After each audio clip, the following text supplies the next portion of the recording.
President Trump, the American government, Britain has fallen. Even yourself, if you was in Britain, you would be arrested and tried.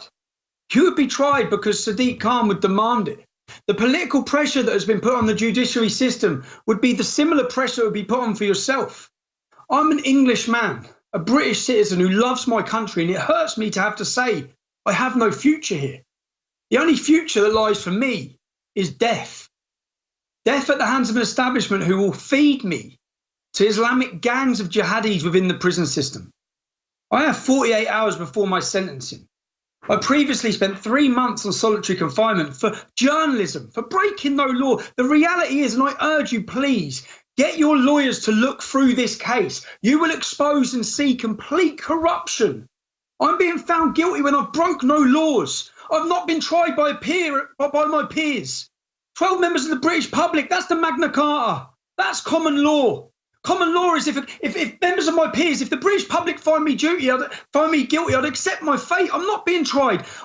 This is a backdoor ruling in order for the government to silence me, imprison me, and inevitably have me killed. I'm a father of three with 3 beautiful children and a wife, and a beautiful wife. Last time I was in prison, the police went to my family's home to tell them, and they had intel that there were going to be acid attacks against them. They went to my wife, they went to my mother. They're going to take me away and leave my family vulnerable. My crime? Awakening the British public to the mass problems from open border immigration, importing a culture of dominance and violence. And see, the globalists don't want the public to be aware of this. They don't want people to understand the problems that come with their utopia vision for our world. I've spoke out. I've laid my life. I'm saying to you, I want to keep on fighting, but I can't fight it because I'm going to be killed. And as a journalist, as a British citizen, I beg you, I beg Donald Trump, I beg the American government, just look at my case. If you look at my case, you will see the wrongdoings. When I tried to fight this case, this is the corruption in this country. The QC, the Queen's Counsel who was representing me, told me to do a deal. And then I was told he didn't want a black mark on his name for fighting my case. That's his job. But he wouldn't fight my case to understand the level of political correctness that has infected this once great nation. We are imprisoning journalists, and our media celebrate it. I'm being imprisoned for asking a convicted paedophile, how do you feel about your verdict? That is the reality. My conviction for causing anxiety? This is even before. I want to get on to the final charges, but this is a direct appeal on behalf of my family. On behalf of my family, we love the United States.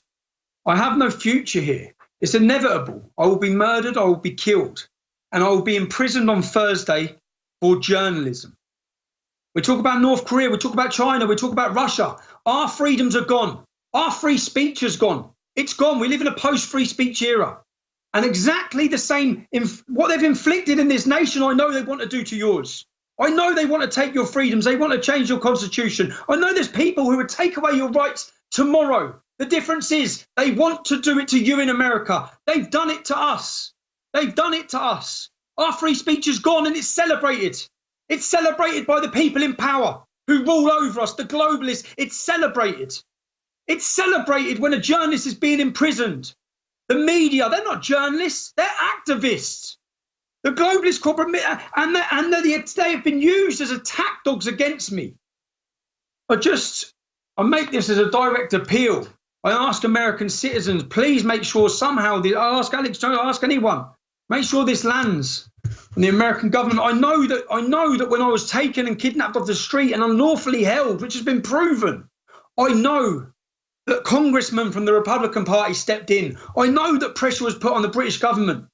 I'm telling you now, it's not pressure that's needed. I need evacuation out of this country because there are people and dark forces at work in this nation. The same dark forces at work in this nation that want to repel you as the leader of the free world from even entering this country. There are many people in this country who would want to seek the same against you that they seek against me, the same lies that are told about you. I have to fight these lies. I've fought these lies as a young working class man from a town in England. I've had to fight against the labelling, against the stigma, the Nazi, the racist, the fascist, all the words used to destroy a man's reputation. I've had to fight and fight and fight as a single individual. And right now I'm about to be imprisoned. And I'm saying, if you care about freedom like I know you do, I know America loves freedom, I know you'll fight for it and die for it, and so would we. But ours is gone. It's gone. The country's fallen. Everything you've watched, as I go through the details in this case, you will see that every word I'm saying is true. It's factual. They're going against the law of the land. They are not judging or sentencing by the law of the land. People want to label me with all these different labels. The difference is I walk the streets of the UK. I am as well known in my country, and I'm loved and I'm hated. A very similar situation to you, to Mr. President, to Donald Trump in America. I don't have security. I walk every day on my own. I walk everywhere on my own. I don't have the money to fund a security fund to continue it. You see Nigel Farage in this country. He wouldn't last one day walking the streets.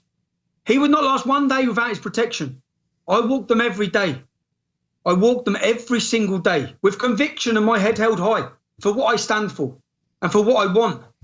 And I say that everything has been thrown at me. And what I realise now is that my government don't care if the world's watching. They don't care if they're breaking the law. They don't care. And on Thursday, I will be, what I'd say is sentenced to death. Every single prison in this country is overrun and controlled by jihadi gangs. By jihadi gangs.